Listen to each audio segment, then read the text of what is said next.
Shahmaran, the serpent's secret, humanity's price. Beneath the earth, it's not just water that flows. Sometimes, forgotten stories seep to the surface.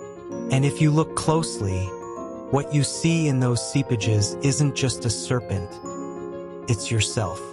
Today, I invite you into an ancient tale covered in serpent scales, one that runs through the veins of Anatolia, a legend that has lived for thousands of years. The cities have changed, the countries have changed, the believers have changed, but the story never died. Shahmaran, half snake, half woman, but entirely a secret, the heart hidden beneath Tarsus. Tarsus, a city nestled in the fertile plains of Mersine, a place even time itself treads lightly. Once the beating heart of ancient Cilicia, cherished by Rome. But underneath the surface, there was something even older. A bathhouse. Its name, Shahmaran Hammam, still standing today. And if you look carefully at the misty walls, it feels as if a face is about to emerge from the steam. According to legend, a young man named Semsab falls into a crack in the earth while searching for water. There, deep underground, a creature awaits him, Shahmaran, half serpent, half woman, but more than that, a vessel of wisdom. Semsab lives there for years, becoming friends with Shahmaran. He learns the language of nature, the secrets of serpents, and the hidden truths of the world. But eventually, he wants to return to the surface. Shahmaran warns him, "Do not tell anyone about me. Let what you've seen stay with you." But the nature of man is different. Semsab betrays her. The people, hungry for Shahmaran's wisdom, bring her to the bathhouse. Under a domed chamber filled with boiling water, Shahmaran is killed, but she does not die. Her eyes are etched into the steam-stained walls. The knowledge that poured from her body merges with the soil. And since that day, people across the region still claim to have seen Shahmaran. Serpent women around the world. Shahmaran doesn't belong only to Anatolia. In Greek mythology, there is Medusa, her hair transformed into serpents, her eyes turning men to stone. Once a temple priestess, cursed, or maybe silenced for knowing too much. In Hindu myths, the Nagas, serpent deities who live underground, guarding sacred knowledge, bearers of ancient wisdom. In Mesopotamia, Tiamat, goddess of chaos, a dragon serpent who gave birth to the world through destruction. The serpent was not death, it was creation itself. Shahmaran is the Anatolian link in this chain. The serpent woman isn't just a symbol of fear. She is a metaphor for wisdom, transformation, and oneness with nature.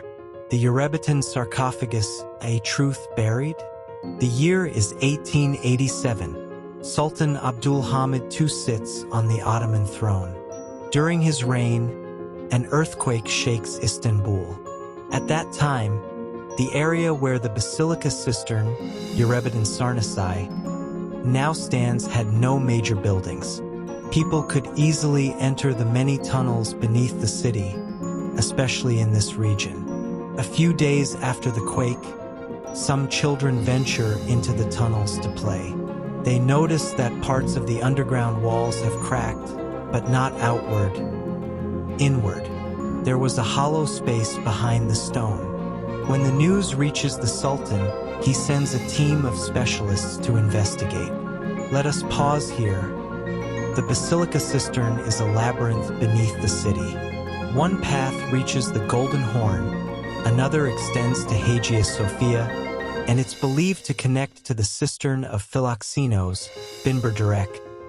Though most of these passages have since been sealed, the team breaks through the cracked wall and finds a sarcophagus. When they open the lid, what they see shocks them. Inside lies a mummy, but the real surprise? The mummy's head is human, the body entirely serpent. The rumors explode. Shahmaran has been found. Those who've been inside the cistern may remember the Medusa heads supporting the columns, depicted with serpent hair, sometimes with a serpentine body. The clues were always there. The sarcophagus, along with the mummy, is quickly hidden by the Sultan's orders. Some researchers believe the body still remains somewhere in Istanbul, possibly hidden within Yıldız Palace or Beylerbeyi Palace, both Ottoman centers of power. Others claim it was smuggled abroad by secretive organizations, allegedly Masonic lodges, particularly in Italy.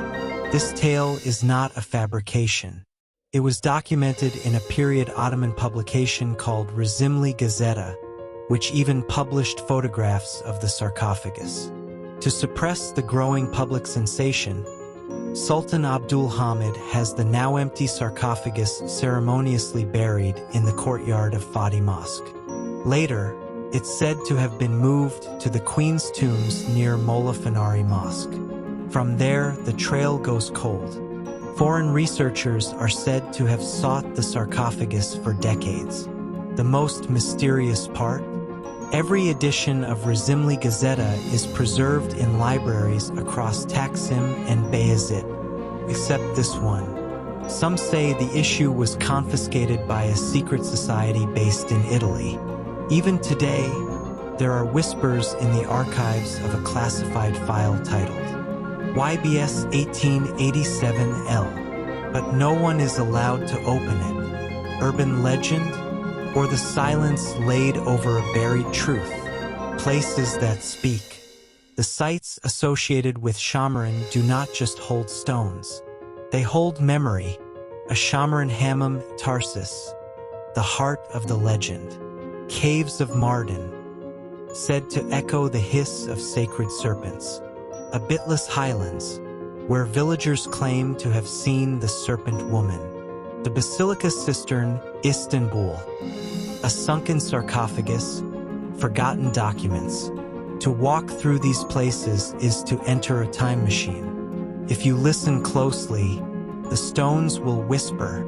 Serpents are not just serpents. Şahmaran is an ancient warning. She reflects the face of humanity, forever chasing knowledge, but never prepared to bear its weight. Was this creature truly worshipped by the pagans of the past?